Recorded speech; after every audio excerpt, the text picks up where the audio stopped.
Good morning and welcome to Tuesdays with the Pilgrim as we continue our journey, A Prophet in Babylon, with Chapter 13, Part B.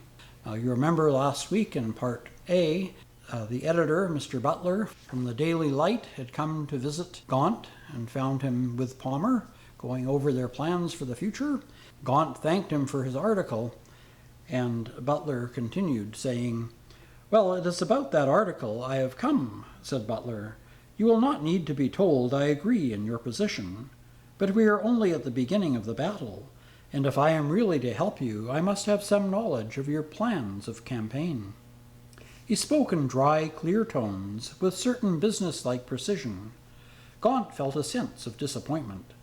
He had imagined from the article that its writer was capable of enthusiasm. He saw before him a middle-aged man with a pale, serious face, a fine head partly bald, fringed with iron-gray hair, and rather the appearance of a clever lawyer than of a prophetic exponent of religious ideas. Butler easily guessed the nature of Gaunt's impression. "Oh, I'm a very practical man," he resumed. "For all I know, you may be one too, but I imagine you are better able to conceive great ideas than to equip them with practical forms. I'm afraid that is true in the latter cause, at least, and my only consolation is that my friend Palmer is less practical than I," replied Gaunt. "Probably that is where I may be of service," said Butler. Then he began to engage both men in conversation, using all his diplomatic skill to draw out their thoughts. An hour passed, and they were still talking, and not once had this vigilant inquisition into Gaunt's ideas and character been relaxed. Yet so skillful was Butler that Gaunt had been conscious of no inquisition. He had yielded himself up wholly to Butler's interrogations with a sincerity and modesty which deepened Butler's regard for him and quickened Butler's sense of Gaunt's intellectual qualities. "And now," said the great editor, "I think we understand each other. May I presume upon a very short acquaintance to give you some practical hints?" "Certainly. You will increase my obligation."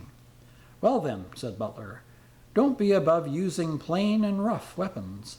I don't ask you to lower your standards in any way, but recollect that the world is a pretty rough place, dominated by practical forces, and therefore impatient of purely abstract ideas. Do you mind telling me what is the nature of that pile of telegrams and letters which I see upon the table?" "Not at all," said Gaunt. "Most of them are full of kindly enthusiasm. Not more than 2 or 3 are hostile." "But do they put no questions?" "Why, yes, almost everyone wants to know what I propose to do." "Exactly. They approve the idea, but they want to reduce it to practical forms." "Isn't it early to ask that?" "Not at all. Do you know what everyone in New York is asking today? They are saying, 'Is this man a dreamer or a man of action?' Oh, I know that to be capable of great dreams is the noblest distinction in the world. All great men have been dreamers who have dreamed true. But the men who have really moved the world have been men who knew how to make their dreams come true. I need not give you instances. You can easily supply them. But I suppose Loyola is as striking as any. He had his dream, and as long as he lived in his dream, he was stoned out of every city he entered, and was regarded as a madman. Then he came down to practical details, organized an order, bent the whole force of his character to the task, and before he died had conquered the world. My friend, you have to organize. Keep your dream. Loyola kept it. You are worth nothing without it. But make haste to give it practical form, for the world will only listen to the dreamer when he speaks with authority and condescends to details." "I think I see some of these details clearly," said Gaunt. "Well, describe them, then," said Butler. "They are but suggestions as yet. They won't bear much handling. The idea of an order of some kind, yes, that's imperative. We must create a bond, a sense of unity, a fellowship. That is where the Church is strong, and we cannot better her experience." "A fellowship? That's your better word, isn't it?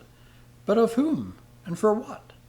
"A fellowship of all who love to be in service of all who suffer." "Capital," said Butler. "Make that your motto.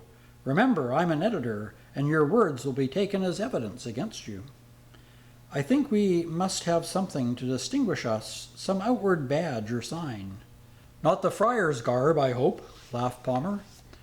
No, it must not be anything that separates men from their fellows. It must be something that men can wear at their work, women in the house, youths at college.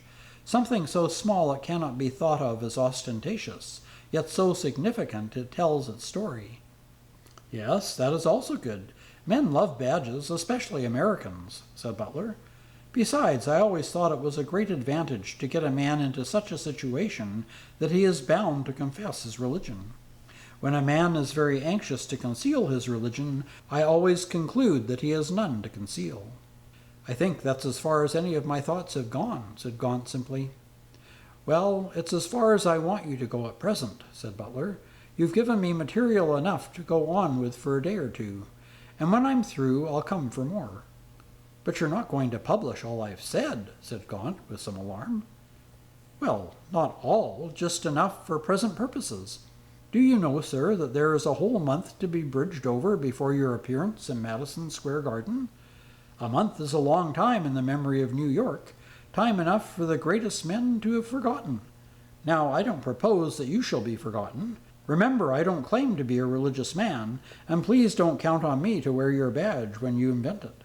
I am merely an editor whose work is to interpret the ideas of the world and to get before the other fellow in the business if I can.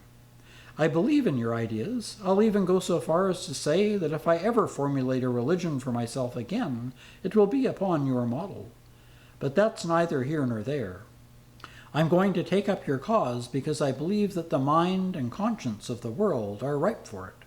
I am only anxious on one point, and you know what that is. Get your whole plan into working order as fast as ever you can, so that when not a couple of hundred people through telegrams and letters, but 20,000 people with a living voice ask you in Madison Square Garden, "What wouldst thou have us do?" you may know how to answer them with a categorical imperative. The lined face had grown very serious during this speech, and now broke into a pleasant smile. I'm afraid I've taken the liberty of preaching to you. Well, I can't help it. An editor is always preaching, and besides, it runs in my blood. My father was a minister. Butler made ready to leave the room, and was already at the door, when something in the denuded aspect of the room struck him. There were no pictures on the walls, no rug on the polished floor, and the bookcases showed large gaps. He turned back and then said with some hesitation, "I would like to put one more question to you. Will you let me? This is not for publication. How do you propose to raise the sinews of war for this campaign?" "Palmer will tell you. He knows all about it," said Gaunt. "We have raised between $60,000 and $70,000. That will serve us for a start," said Palmer. "We? Who?" "Gaunt and I," said Palmer, with quiet dignity. Butler understood. Palmer had taken little part in the conversation, and naturally Butler's mind had been wholly taken up with Gaunt. He now looked more searchingly at Palmer, and at once guessed the secret Palmer would have wished to conceal. So this was how the money was being raised. Palmer's manner showed his share in it. Gaunt's denuded library told its own tale. If Butler had had his misgivings in lending his powerful support to Gaunt and his cause, those misgivings vanished utterly, for he saw that which never fails to move and attract even the most worldly man, the spectacle of self-sacrifice. In a sudden flash of memory he recollected all the men whom he had supported from time to time, politicians, candidates for office, the vendors of new social ideas, men of letters, all of them of conspicuous gifts. But how rarely had he found in them the least element of self-sacrifice. He had found much hungry vanity. Even in the best of them he had discovered that their apparent absorption in ideas could not prevent a very astute recognition of the commercial value to themselves of those ideas. But here were men who seemed to be wholly free of that spirit of self-seeking which so constantly poisoned the idealism of American life. They had given all. They asked for nothing. He was not, as he had said, a religious man, but he knew his Bible almost by heart, and he found himself breathing, as it were, the pure atmosphere of the Gospels for a moment. He remembered that the distinctive quality of Jesus had been just this, that he had given all to the world and asked nothing of it. Because he had given all, he had won all. There was a certain wonder in his gaze as he looked upon the two men sitting in the denuded room. He had seen many strange sights in his long experience of men, but he had never yet met men like Gaunt and Palmer. He could hardly have supposed it possible that such men could have lived in that seething whirlpool of frantic self-interest which was called New York. If he had already admired Gaunt and respected his ideas, now he did far more. He was willing to recognize his right of spiritual leadership. "I suppose you intend leaving this house," he said. "We leave tomorrow. I ought to have told you," said Gaunt. "Where do you propose living?"